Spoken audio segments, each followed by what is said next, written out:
Harry, what are your thoughts on people saying that keto or carnivore makes your sexual libido lower? Well, that's nonsense because everybody else that I know has actually gone the other way.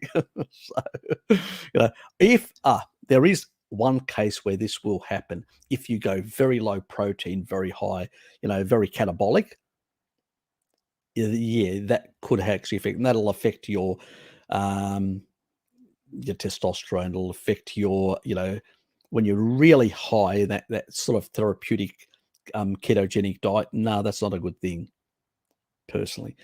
They use it for certain people. They used it in the past, and also a lot of the people that are doing that sort of keto also, what do they call the keto vegetarians and keto vegans that are doing some of that.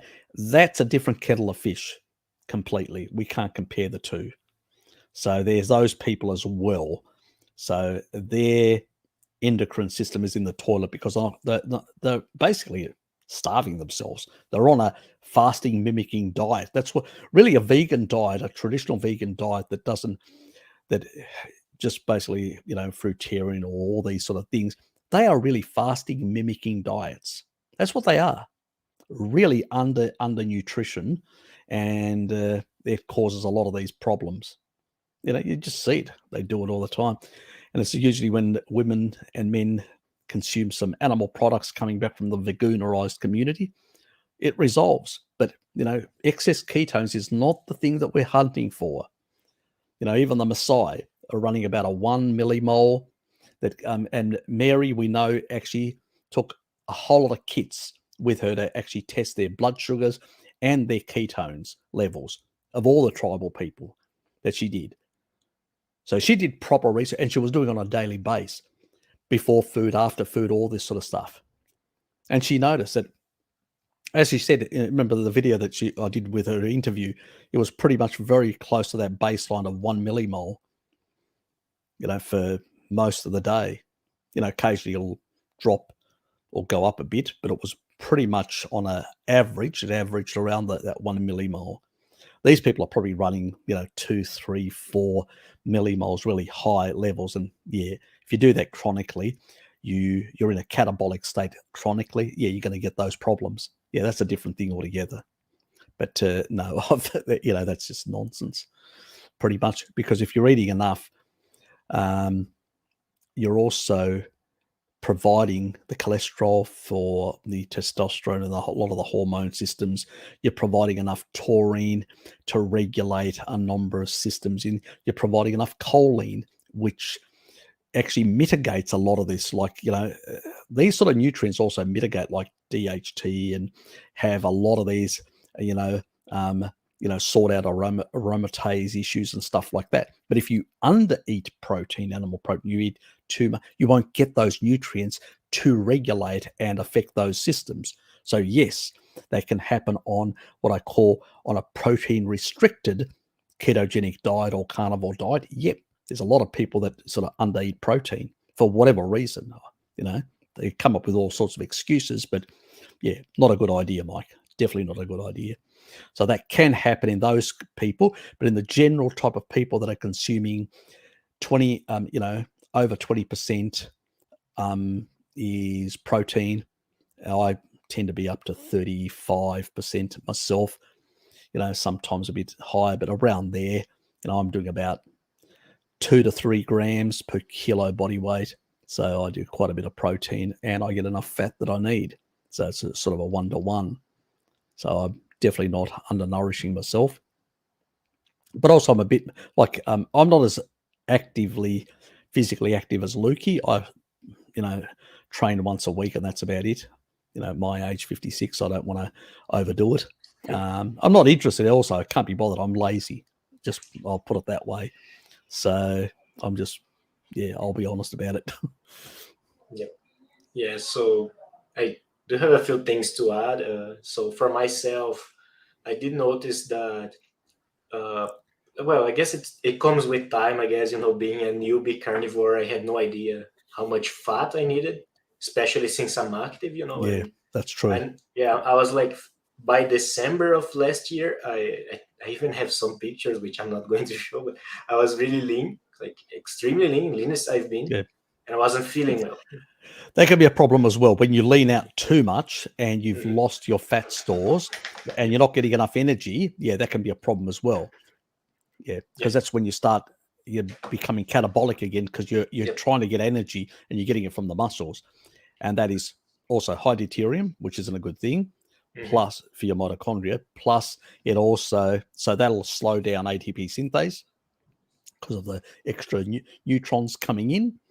And on top of that, so we have to nuance all this sort of stuff. It's Hmm. very important that people understand what is happening in the physiology when you go very low.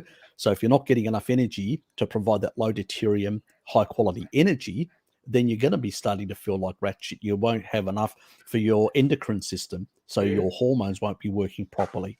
So you've got to actually think, what am I doing? Are humans necessarily ultra lean? No, we don't find that in nature. Hmm. Humans are the only animal in nature that's actually able to put really rapidly fat stores on. Yep. That's not accidental. Exactly.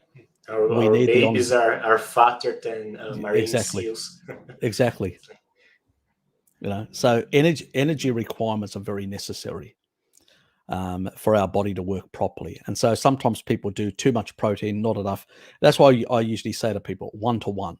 And for women, 1.2 to 0.8 in ratio in terms of grams for the two components that you should be aiming for. Women require slightly more fat than men, but still, doesn't mean, I don't, what I encourage people that are doing bodybuilding or trying to build up muscularity, I encourage them to consume more protein.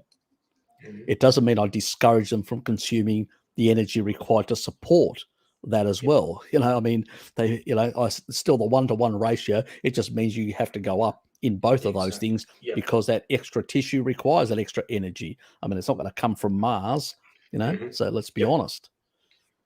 So, So but yeah, it's actually kind of funny because prior to working out a lot, I think I was closer to like 30% protein, on a mm, mm, calorie basis. But I actually upped my protein intake, but I've upped the fat even more because of how how much energy I feel like I need.